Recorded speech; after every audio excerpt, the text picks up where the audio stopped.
Imagina se você é um simples agricultor, mas sem querer querendo acaba se tornando um aventureiro muito overpower. Tenho certeza que você ia preferir ir em busca de uma boa aventura em vez de continuar trabalhando no campo. Mas você vai ver que não é o caso do protagonista desse anime. Hoje vamos acompanhar o anime Nome Curry. Meu nome é Eric e sejam bem-vindos ao Animeverso. Começamos com o agricultor andando pela floresta quando acaba encontrando uma garota desmaiada e então a leva pra sua casa. E aí a mina acaba acordando ele, pois é, o maluco salvou a mina e foi puxar um ronco. Ela pergunta se foi sequestrada, ele nega, explicando que a encontrou desmaiada. Ela diz não se lembrar de nada do que aconteceu e fala que ia pra guilda de aventureiros pra fazer uma solicitação. E aí então ele diz que já ia dar uma passada por lá e oferece pra acompanhar ela. Rui vai até a casa do agricultor pra ver como ele tava e dá de cara com a garota, vestindo as suas roupas e ainda pedindo desculpa por ter sujado a sua cama. Ela fica morrendo de ciúmes e vai embora, chamando ele de imundo. Na guilda de aventureiros, ele fala pra Ellen dizer pra Rui que foi tudo mal entendido e a garota que estava com ele se apresenta como Linéia e pede pra alguém da guilda de aventureiros investigar a cidade que morava, pois tinha algo muito estranho acontecendo por lá. Como era algo muito vago, então seria difícil encontrar alguém que aceitasse essa missão, e por isso o agricultor se oferece pra ir nessa missão. Como ela acabou desmaiando na sua jornada, ele acreditava que realmente algo de estranho acontecendo. A cidade se chamava Gu e o agricultor logo a reconhece, pois lá era um local super famoso onde produziam aspargo. E o maluco fica animadão pra ir lá. Linéia ganha algumas roupas do agricultor e pergunta por que ele iria tão longe nisso tudo, e se tinha alguma segunda intenção, como ela ter que expressar sua gratidão pagando com seu corpo. Ele diz que não e fica chateado por ela estar suspeitando da sua bondade, então ela pega na sua mão e diz que ia confiar nele. A Rui tava lá observando tudo com bastante ciúme. Quando estavam a caminho da cidade em uma carruagem, o cara que tava levando eles fala que estranhamente a cidade Gu não estava negociando com nenhuma outra cidade. E bem nessa hora, uma horda de orcs aparece atrás do agricultor querendo romance com ele. Aí o cara desmaia, né? O toró de orc aí. Ao acordar, ele tava no colo da Linéia e ela até mesmo deu um pingente pra ele, que diz ela ter um efeito calmante e espantava todo o mal. O dono da carruagem diz que quando ele estava desmaiado, a Linéia ficou o tempo inteiro cuidando dele. Eles chegam na cidade e os soldados bloqueiam a entrada, e a Linéia diz que o agricultor era um convidado dela, e então eles deixam eles passar. E aí ele repara algo muito bizarro, os soldados estavam usando esfregões ao invés de espadas. Aí ele encontra uma loja que vendia aspargo e já aproveita pra pedir uma, mas o vendedor entrega o negócio todo torrado. O cara tava doidão, só sabia falar tudo bem. Aí um comerciante leva um tombo com suas mercadorias e sai deixando tudo pra trás. O maluco também tá doidão. Parece que todo mundo da cidade enlouqueceu e até confundiram o agricultor com uma mercadoria e sai correndo carregando ele. A Linéia diz que tava todo mundo estranho assim há tempos e chama ele pra descansar na sua casa. Chegando lá, ela diz que sua família tinha uma loja de pingentes e o pingente que eles estavam usando tinha proteção divina, e ela achava que por isso que eles não ficaram igual as pessoas da cidade, e por isso ele aproveita pra pedir algum desses pingentes pra ela. Ele pergunta sobre seus pais e ela fala que depois que a cidade ficou estranha, eles desapareceram de repente. E aí no próximo dia os comerciantes continuavam chapados, e quando caminhava pela cidade se depara com o lorde da cidade, que se chamava Lemo. E o agricultor vai à loucura, pois esse cara foi quem realizou a revolução do aspargo na cidade. Lemuro também usava o mesmo pingente, convidou o agricultor para jantar na sua missão para conversar sobre as loucuras que tava rolando na cidade. E aí do nada ele é confundido com uma mercadoria de novo e é levado. Perto da estátua da cidade ele conversava com a Linéia, e ela diz para ele tomar cuidado com esse jantar, pois era muito suspeito o lorde tá numa boa e não ter pedido ajuda fora da cidade, mas mesmo assim ele disse que ia ficar tudo bem. Após isso os dois chegam na mansão e já era notável que o Lemuro gostava bastante de aspargo, porque tinha retrato pra todo lado. E ao chegar no jantar ele vai direto ao ponto e pergunta se ele sabia o que estava acontecendo, e nessa hora um monte de soldados cercam ele com suas armas. Porém já sabemos que soldados comuns não eram páreos pro agricultor, ele arrebenta todos eles e parte pra cima do Lemuro. Porém a Linéia entra na sua frente, ela diz que tinha avisado que algo de ruim podia acontecer, e o Lemuro revela sua verdadeira forma. Ele se chama Brita e é um demônio do alto escalão, ele tem o poder de assumir os pensamentos humanos que possuía. Porém na forma que estava só podia controlar uma pessoa, mas cristalizou seus poderes em um item e colocou na estátua da cidade, por isso eles estavam tudo doidão. Ele ouviu um boato que um humano havia derrotado um dragão e demônios, e seu plano era incorporar no seu corpo e controlar todos os humanos. Nessa hora a Linéia conta que só concordou com tudo porque ele pegou seus pais de refém. Sabendo disso tudo, o agricultor diz que vai deixar fazer o que ele quiser. A Linéia começa a lembrar de alguns momentos com ele e pede pra ele correr. O agricultor então taca uma pedra no chão e uma luz brilhante surge. Nesse meio tempo a estátua da cidade é destruída junto com o cristal. O demônio pergunta o que era essa pedra e o agricultor diz que era só um meio de se comunicar com seus amigos que destruíram a estátua. A garota estava monitorando ele o tempo inteiro, menos 2 vezes, que foi quando ele foi levado pelos mercadores, que na verdade eram suas amigas, que foram lá pois estavam preocupadas, e assim que chegaram na cidade, perceberam a estranheza, investigaram em segredo, descobriram todo o plano do demônio, e os pingentes que ele pediu pra Linéia era pra dar pra suas amigas, que resgataram até mesmo os pais dela. Nesse momento o demônio demônio tenta usar o lemúrio de refém, mas como o cara amava muito aspargo, o agricultor dá-lhe um aspargo na boca dele, e com isso ele consegue sair do controle do demônio. Ele já dá um socão no demônio e faz ele voar longe. Depois disso tudo, a Linnea pede pro agricultor ficar com o pingente e dar um beijo nele, que faz a Rui ficar morrendo de ciúme. E ainda diz que na próxima vez ia fazer aquilo com ele. De volta à fazendinha, o agricultor tava lá colhendo seus vegetais com as meninas, e a princesa percebe que as duas ganharam um pingente e pergunta o que elas fizeram pra ganhar. Elas contam o que aconteceu e sobre ele ter conhecido uma outra garota, e ela fica pé da vida, porque todo lugar que ele ia, ele se tornava amigo de uma nova garota. Aí o cara dá um grito de uma menininha, e quando vão ver, era só um matagal, mas que pra ele era uma das piores plantas, pois era muito difícil de ser exterminado, e sugava todos os nutrientes dos vegetais ao redor. Em seguida, eles vão pra cidade vender os vegetais, e quando de repente o próprio rei vai até lá disfarçado, e a princesa se esconde. O rei queria comprar seus legumes, mas logo aproveita e pede pra ele se juntar à família, e oferece uma esposa, campos de cultivo e até ferramentas agrícolas, e aí sim ele fica muito tentado, e tava quase aceitando, mas a Rui o impede. Na intenção de acertar ela, a princesa tá com um vegetal, que acerta é a cabeça dele. Com isso ele desmaia e vê uma figura bem estranha chamando seu nome. Quando acorda, o rei vai embora. Depois de vender os vegetais, ele tava indo pra casa e acaba topando o mensageiro. Ele tava com uma cara bem sombria e explica que tinha que arrancar os matagais da sua plantação. De repente aparecem alguns caras oportunando uma garotinha. O agricultor vai até lá e pede pros caras pararem. Os caras ficam bravos e vão pra cima dele, mas tomam uma surra pra largarem de ser idiotas. A garotinha tinha chifres na sua cabeça e o mensageiro a reconhecia, pois eram da mesma raça demoníaca. Essa garota se chamava Yuri, é a única filha do rei demônio e a próxima herdeira do território demoníaco. A Yuri então pede pra eles ajudar os demônios. Ela conta que quando estava brincando com a sua boneca, um demônio chamado Volpe, que é o demônio que cuidava dela, entrou no seu quarto, disse que ela não estava segura por lá e então a jogou por um portal. E foi quando ela foi parar por lá. O agricultor então decide ajudar ela e em troca pede pro mensageiro cuidar dos matagais pra ele. Pra ir pro território demoníaco, ele teria que atravessar o oceano e de navio demoraria muito, e por isso ele vai correndo por cima da água. O maluco é brabo. Chegando no território demoníaco, a Yuri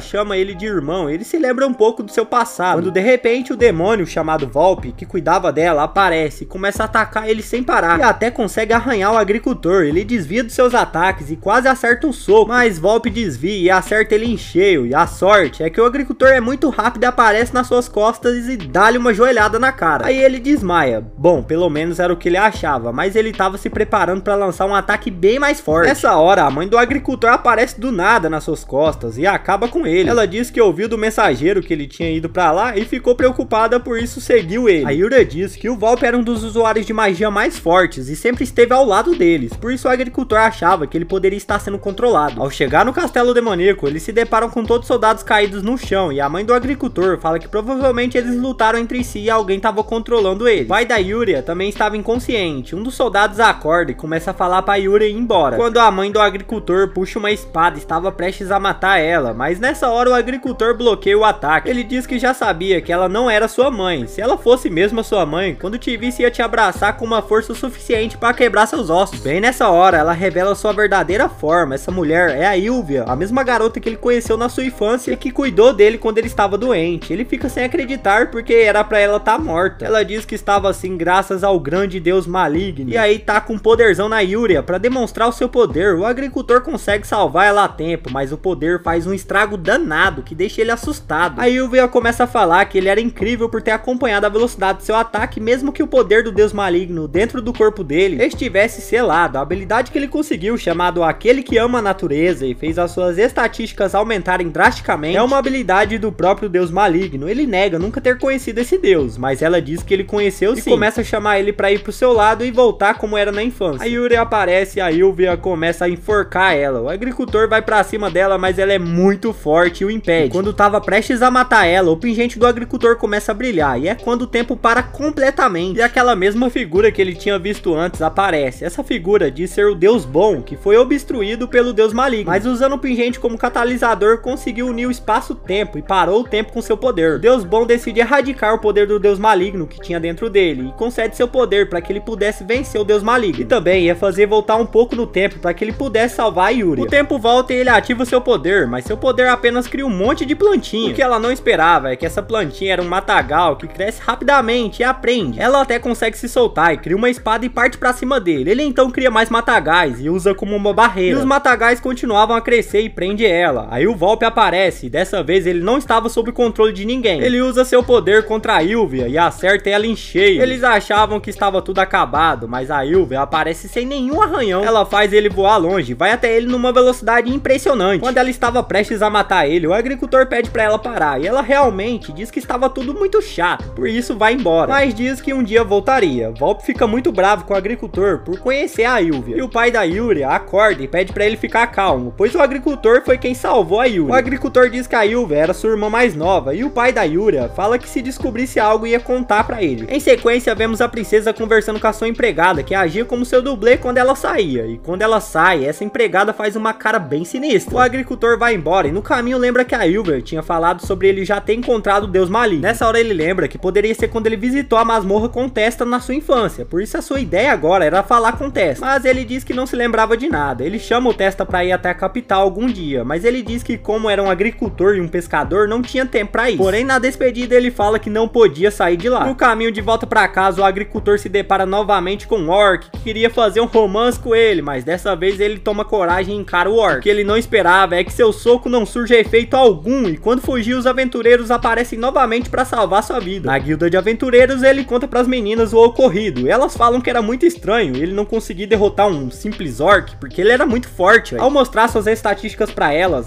reparam que elas caíram consideravelmente, e ele lembra que pode ter sido a troca do poder do deus maligno pelo deus bom, mas não conta nada pra não deixar elas preocupadas, e elas falam que as suas estatísticas caíram, mas continuavam mais altas que a média de um aventureiro normal. O mensageiro entrega uma carta da sua mãe dizendo que amava ele bastante e que ia investigar sobre a Ilvia também. A princesa aparece chamando ele pra sair com ela, e as meninas ficam com muitos ciúmes, tava quase rolando uma briga. E assim a temporada termina. E aí, gostou do vídeo? Então já deixa seu like, se inscreve no canal e aproveita pra conferir mais resumos aqui no canal. Garanto que você vai curtir, é só clicar no vídeo que tá aparecendo aí na tela.